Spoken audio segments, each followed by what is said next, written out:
will hear a conversation between a psychiatrist in the medical centre of the college and a new student. First, you have some time to look at questions 1 to 4.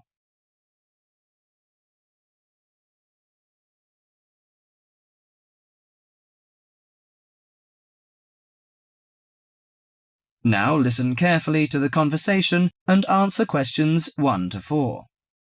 Hello, sit down, please. Thank you. Now, you are a new patient, aren't you? Yes, that's right. OK, so I'd better get some basic details down first. Right, we'll start with your name. Martin Hansen. Do you spell that S-O-N or S-E-N? Hansen. OK, and you're a first-year student? Yes, I am. Study in? Electronics, actually. I hope you enjoy it. Thanks. And your address? 2805 Hesperian Avenue, Hayward. 2805 and Hesperian. Yes, that's Hesperian. Hayward, Hayward. And your phone number? 734-246-55. 734-264-55. No, you got the 6 and the 4 the wrong way round. It's 24655. Huh? Sorry, right. And, when were you born? The 15th of June, 1986. Here in New Zealand? No, I was born in Sydney.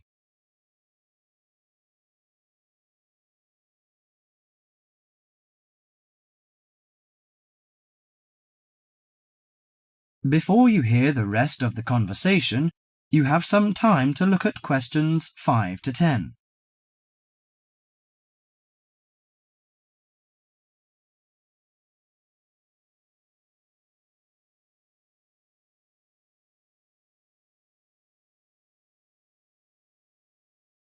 Now listen to the conversation and answer questions 5 to 10.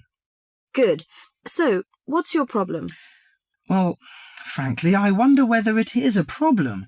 I get the blues, and it lasts for quite a while. I don't know how to... Yes, we all feel sad or get the blues now and again. Generally, our sadness lessens in time, and with the support of friends. However, if the depression leads to difficulty in thinking and greatly disrupts your daily routine, it can be evidence of a psychiatric problem. What do you feel exactly? I always feel sad and worthless. I find it hard to fall asleep and wake up early in the morning. How long has it lasted? Nearly half a month. Do you feel fatigue or loss of energy? Or you may have lost interest or pleasure in usual activities? Yes, sometimes. At first I thought I could overcome it by myself, but I failed, and I'm so glad that you came here.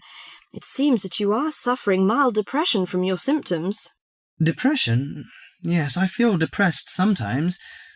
But why would I... Depression may occur as a result of biochemical changes in the body. Alcohol, amphetamines, cocaine, and LSD can bring on depression. Those who have a family history of depression usually have a greater risk of depression. Sometimes the worrying changes in life can lead to depression. I see. I had a really bad breakup of a love relationship. It makes me feel hopeless. Do you think I need some treatment? Yes. Antidepressant medications are often used to treat depression, if it is serious. But I don't suggest them at first because of the side effects. I suggest psychotherapy, which can give you support and help you regain control.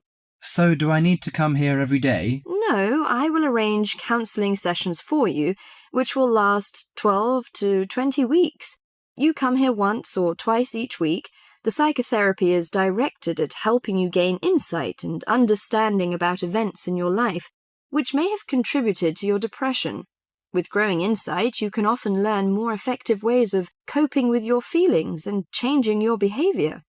What can I do to take care of myself? Well, at first you should do some physical exercises on a regular basis, at least 3 times a week. How is your food? Do you eat well? Yes, I think so. I eat at my homestay family. Good. Find a hobby or a positive recreational activity to participate in once or twice a week. I know it's difficult for you, though. When you feel it's hard to overcome the depression, come to the counselling session. Remember, ask for help if the load is too heavy to handle. Yes, I'll try. So, when will my counselling session begin? I'm going to arrange that for you. That is the end of part 1. You now have half a minute to check your answers.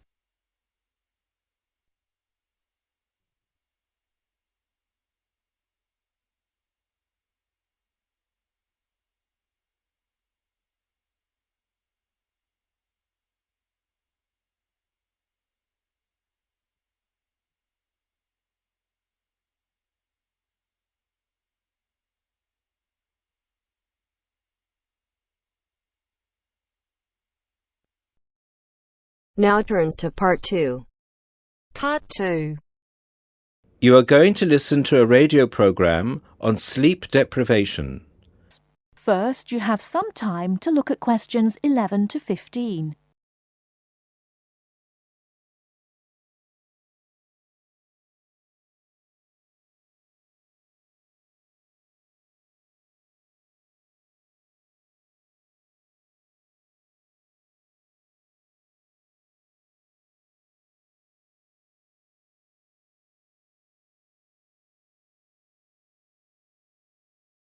Now, listen carefully and answer questions 11 to 15.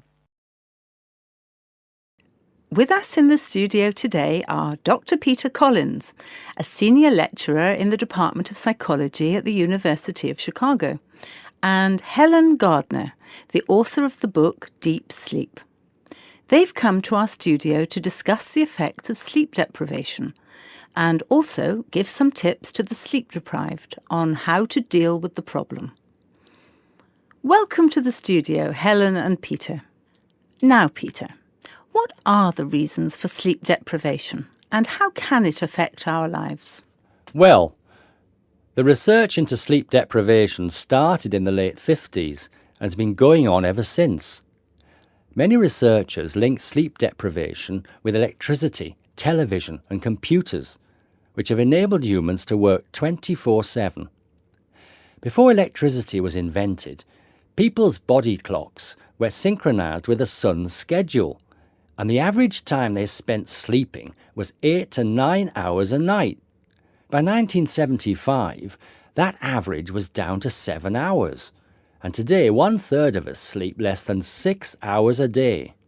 This leads to a condition called chronic sleep deprivation, which basically means going for extended periods of time with less sleep than your body needs. Chronic sleep deprivation can cause a variety of physical and psychological problems. At its most basic level, loss of sleep can make us more irritable and less efficient, and can affect long-term memory and concentration, which can result in more accidents.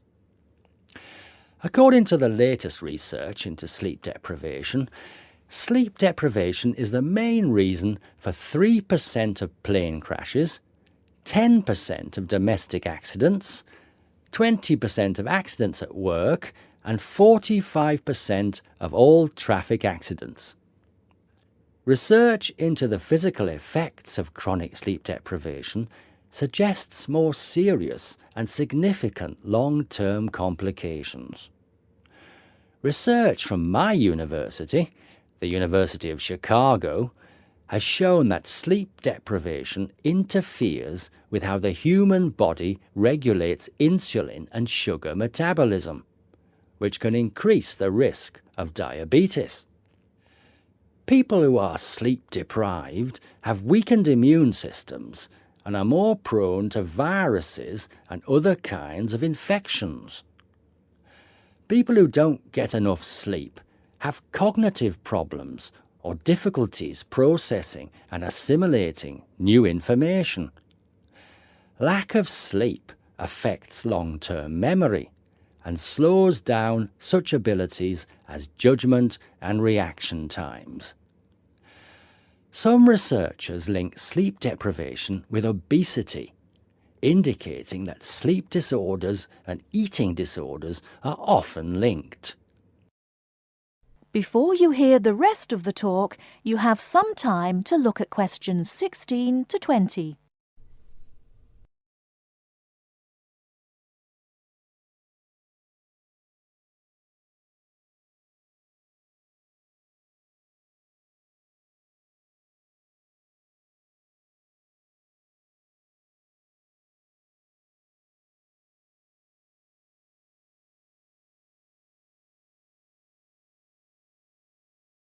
Now listen and answer questions 16 to 20.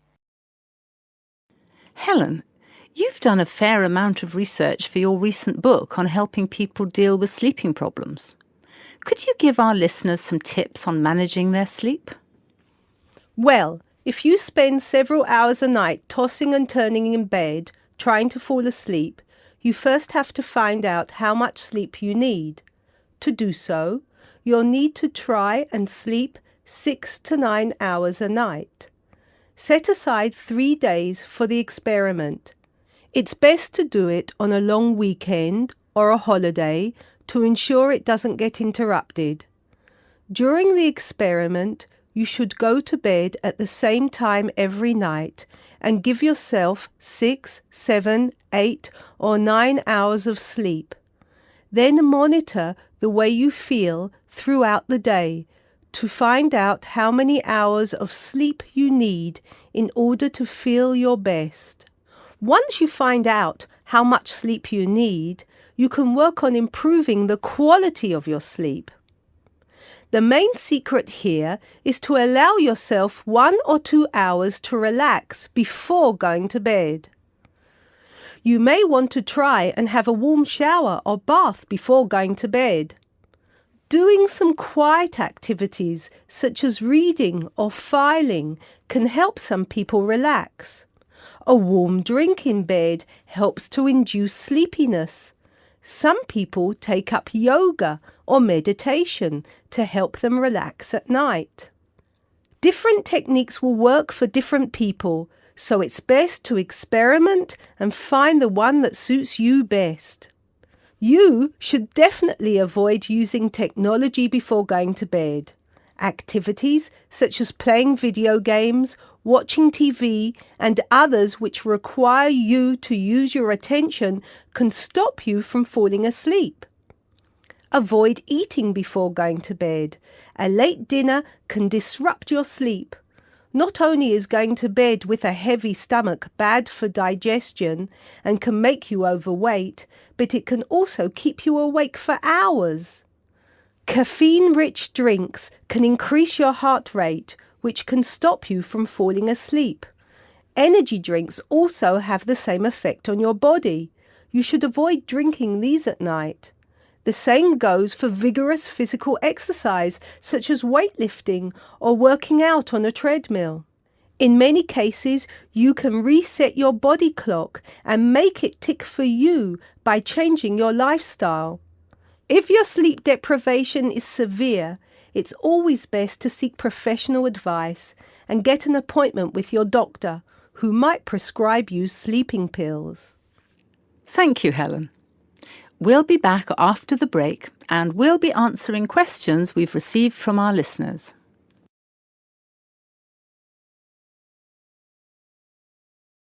That is the end of part 2. You now have half a minute to check your answers.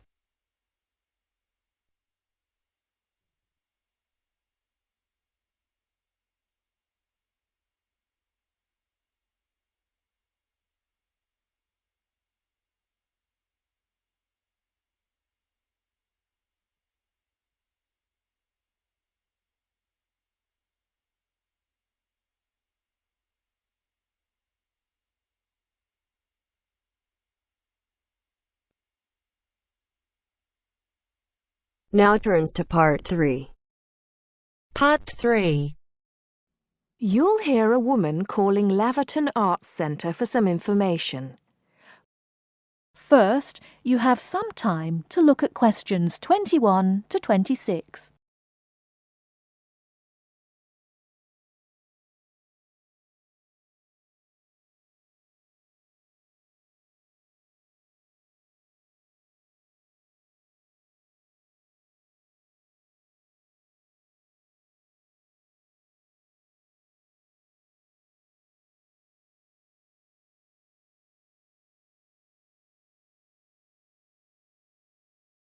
Now listen carefully and answer questions 21 to 26. Laverton Arts Centre. How can I help you? Hello. I've been to the Arts Centre a few times recently, and I understand you have this scheme for regular visitors. The Friends of Laverton Arts Centre. Yes, that's right. I wonder if you could tell me a little about it. I mean, how much it costs and what benefits it offers, things like that. Certainly. Well, first of all, the good news is that we've recently changed the scheme. It used to cost £15 a year, but now it's free. All you have to do is fill in an application form. You can either come to the Arts Centre and do that here, or you can go to our website and apply online. And so what are the benefits of joining?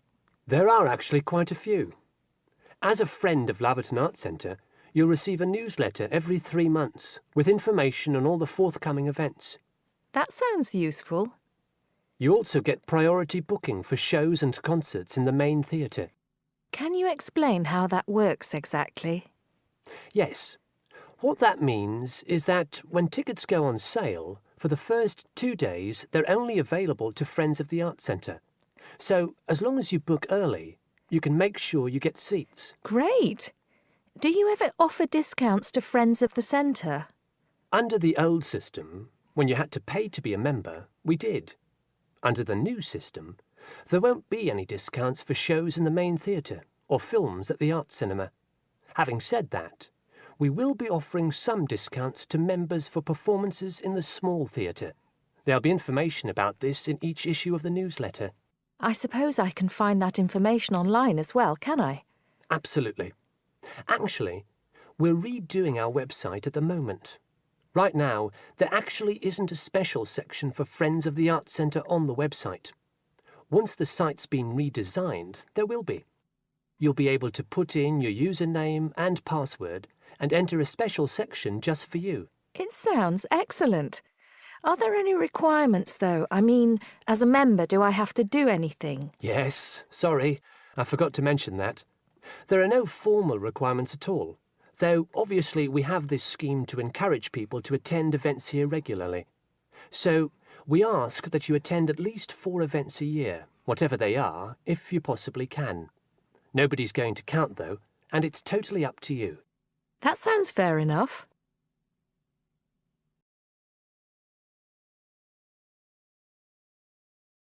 Before you hear the rest of the talk, you have some time to look at questions 27 to 30.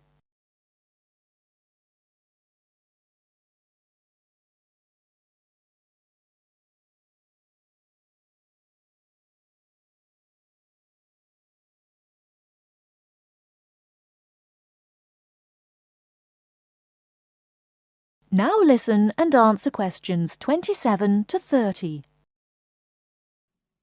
While you're here, we're actually conducting a short survey of people who phone up the Arts Centre. Would you mind if I asked you a few questions? It'll only take a couple of minutes. Sure, no problem. Thanks a lot.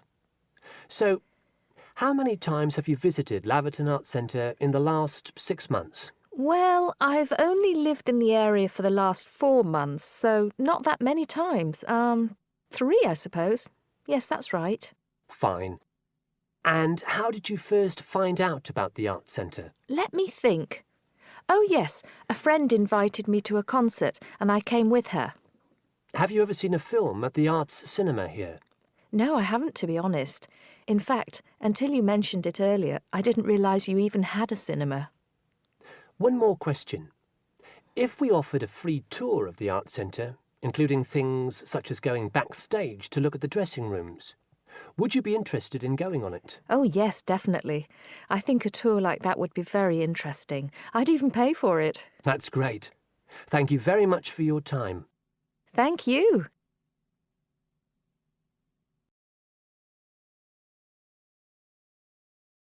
That is the end of part 3. You now have half a minute to check your answers.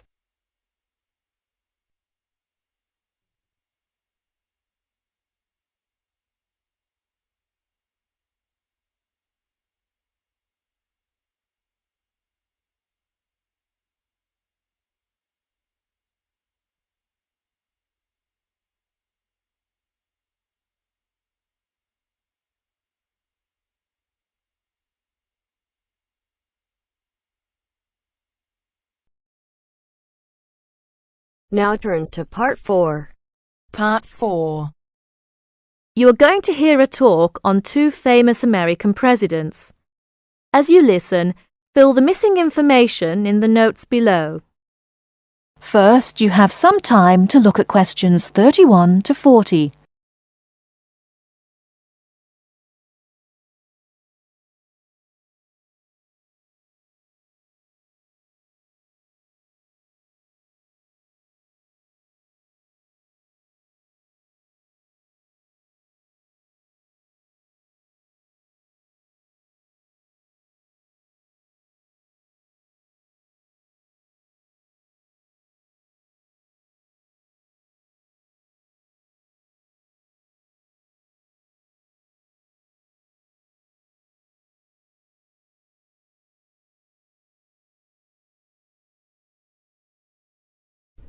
Now listen carefully and answer questions 31 to 40.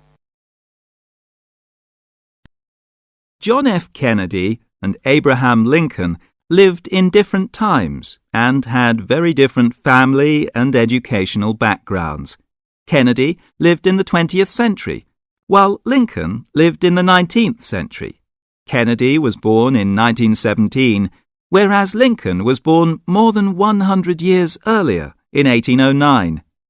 As for their family backgrounds, Kennedy came from a rich family, but Lincoln's family was not wealthy. Because Kennedy came from a wealthy family, he was able to attend expensive private schools. He graduated from Harvard University. Lincoln, on the other hand, had only 1 year of formal schooling. In spite of his lack of normal schooling, he became a well-known lawyer. He taught himself law by reading law books. Lincoln was, in other words, a self-educated man. In spite of these differences in Kennedy and Lincoln's backgrounds, some interesting similarities between the 2 men are evident. In fact, many books have been written about the strange coincidences in the lives of these 2 men. For example, take their political careers.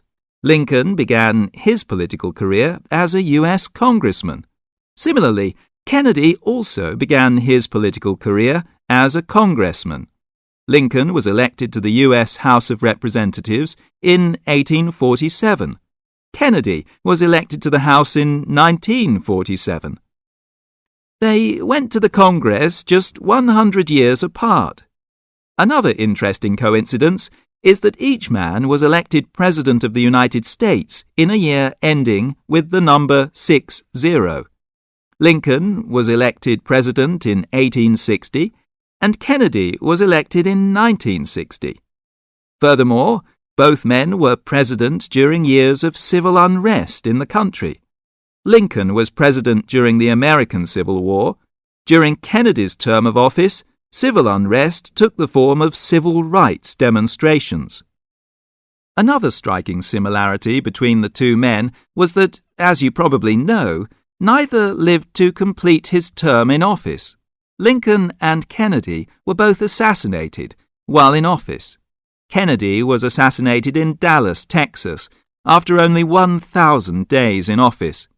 Lincoln was assassinated in 1865. A few days after the end of the American Civil War. It's rather curious to note that both presidents were shot while they were sitting next to their wives. These are only a few examples of the uncanny and unusual similarities between the destinies of these 2 American men, who had a tremendous impact on the social and political life of the United States and the imagination of the American people. That is the end of Part 4. You now have half a minute to check your answers.